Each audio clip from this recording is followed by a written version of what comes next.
Imagine you are sitting in your living room. It is a quiet Tuesday night. You are on the recliner. She is on the other end of the sofa. You're both on your phones. You look over at her and say something casual, maybe a comment about a show or something you saw online. She doesn't look up. She gives a short one-word acknowledgement. Cool. You don't think much of it. You think, we're just relaxing. We've been together a long time. This is what stable looks like. But what you don't see is that there is an invisible, freezing fog filling the 6 feet of space between you. You think you are sitting in a room with your partner. In reality, you are sitting in a room with a stranger who happens to know your coffee order. There is a devastating truth about emotional distance that most men never learn until it's too late. Distance is not the absence of love. Distance is the presence of unaddressed pain. Most men view relationship problems like a fire. If there's no smoke and no screaming, there's no problem. But emotional distance isn't a fire. It's a slow-moving glacier. It doesn't destroy the relationship with a bang. It simply makes the environment so cold that nothing can survive there anymore. Today, we are going to tear apart the psychological architecture of emotional distance. We are going to look at why women pull back, the hidden tests men fail every single day, and the radical, masculine shift required to close the gap before the ice becomes permanent. Before we dive into the deep water, do me a favor. Tap the subscribe button and leave a comment below saying, I am closing the gap. Your engagement is the only way this message reaches the men who are currently high-fiving themselves for having an easy relationship, completely unaware that they are living in a ghost town, the myth of the low-maintenance woman. To understand emotional distance, you have to understand the safety audit. Men are wired to seek a baseline of peace. We fight our battles in the world, and we want to come home to a place where we can turn our brains off. We want a low-maintenance relationship. But low maintenance is a death sentence for a woman's attraction. A woman's biology and psychology are tuned to resonance. She needs to feel that her partner is online. When a woman is invested, she provides friction. She challenges you. She asks for your time. She complains about the lack of date nights. Men view this as nagging. They view it as a problem to be solved. They think, if I can just get her to stop complaining, we'll finally have peace. But when she stops complaining, she hasn't found peace. She has found detachment. She has decided that the return on investment for her emotional energy is zero. She has stopped trying to bridge the gap because she's tired of being the only one holding the rope. This is the birth of emotional distance. She becomes low maintenance because she has stopped maintaining the relationship entirely. Phase 1. The silent assessment. Emotional distance always begins with a series of failed bids for connection. A bid is a tiny, microscopic invitation she sends out to see if you are still there. It's her saying, I had a weird dream last night. Or, look at this flower in the garden. To the masculine brain, these seem like trivial interruptions. You're busy, you're watching the game, you're answering an email. So you give a half-hearted, that's nice, babe, without looking up. You just failed the audit. When you ignore her bids, her nervous system records a data point of unsafety. She learns that her inner world is not important to you. Over time, these data points accumulate into a mountain of evidence. She realizes that she is effectively alone. So, she enters phase 1, the information blackout. She stops telling you about her day. She stops sharing the useless details. She becomes efficient. You think she's finally chilled out, but in reality she is outsourcing her intimacy to her friends, her mother, or her journal. She has closed the book of her life to you because you weren't reading it anyway. Phase 2. The logical disentanglement. Once the emotional connection is severed, the physical and logistical disentanglement begins. In this phase, she becomes intimidatingly independent. She stops asking for your help. If the car needs an oil change, she handles it.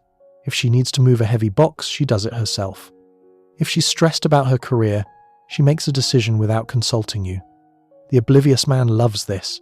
He thinks, wow, she's so strong and independent, I don't have to do anything. You are celebrating your own obsolescence. Every time she solves a problem without you, she proves to her own nervous system that your presence is a luxury, not a necessity. She is test driving, being single while still living in your house. She is proving to herself that she can survive the breakup before she ever initiates it. Phase 3. The kindness of apathy. This is the terminal phase. This is where most men get blindsided. In Phase 3, all the fighting stops. She is unusually kind. But it's a polite, distant kindness. It's the kindness of a flight attendant. She makes you dinner. She asks about your day with a neutral tone. She smiles when you tell a joke. Men think, we're finally in a great groove. No drama. This is not peace. This is guilt management. She knows she is going to leave. She has already moved out in her heart. To manage her own guilt and to keep the environment stable while she finishes her exit plan, she becomes perfectly agreeable. She doesn't want to fight because a fight might trigger a reconciliation, and she doesn't want to reconcile. She wants to escape. When she finally sits you down and says, "I'm done," you will be in shock. You will say, "But we haven't fought in months. I thought we were happy." And she will look at you with dead eyes and say, "I know you did." The root cause, the masculine drift.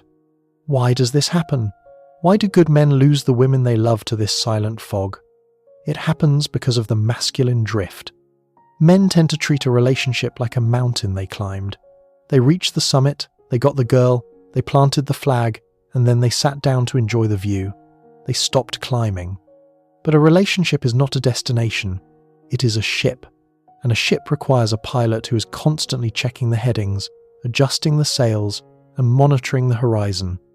When you stop checking in, when you stop actively pursuing her, leading the relationship, and providing emotional structure, you abdicate your role as the pilot.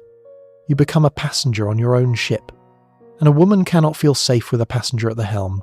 She will step up and take the wheel because someone has to, but she will grow to resent you for putting her in that position.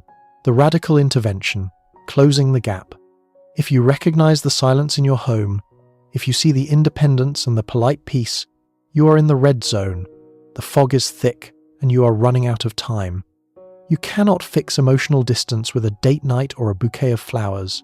Superficial gestures are an insult to a woman who is emotionally starving.